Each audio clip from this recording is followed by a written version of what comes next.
Assalamualaikum warahmatullahi wabarakatuh. Perkenalkan, nama saya Muhammad Rezakin dengan NIM 215020201111047. Saya merupakan mahasiswa S1 Departemen Manajemen Fakultas Ekonomi dan Bisnis Universitas Brawijaya. Nah, pada video kali ini saya akan membahas tentang teori intervensi di dalam pengembangan organisasi atau organization development.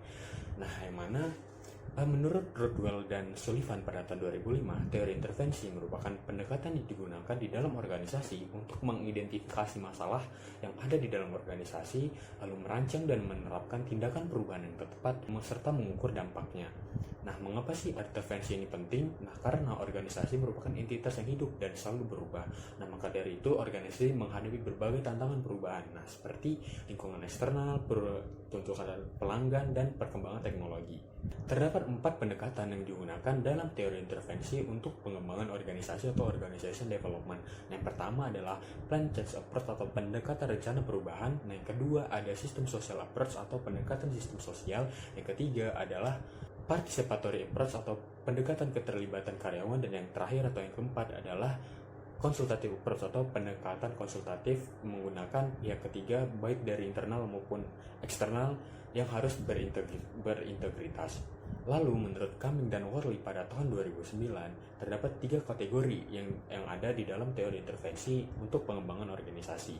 Yang pertama adalah teori intervensi individu atau human process.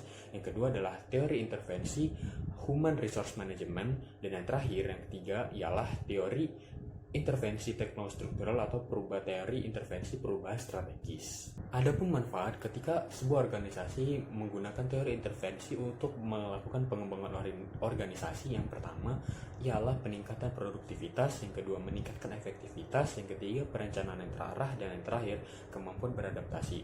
Nah, apakah teori intervensi ini harus dilakukan oleh sebuah organisasi? Jawabannya ialah tidak selalu dilakukan intervensi. Namun ketika karyawan sudah melewati batas waktu dan tidak merespon perubahan dengan cepat, maka intervensi harus dilakukan terhadap organisasi. Nah, terdapat beberapa kelemahan di dalam menggunakan teori intervensi untuk pengembangan organisasi. Yang pertama ialah variabilitas individu yang tinggi, lalu yang kedua menawarkan generalisasi, yang ketiga ada efek kemunduran, dan yang terakhir resistensinya tinggi. Nah, berdasarkan penjelasan saya sebelumnya, maka dapat kita simpulkan bahwa intervensi merupakan alat yang kuat untuk mencapai perubahan yang diperlukan. Nah, intervensi dilakukan dengan sengaja, terencana, dan bertujuan. Sekian video dari saya, terima kasih. Wassalamualaikum warahmatullahi wabarakatuh.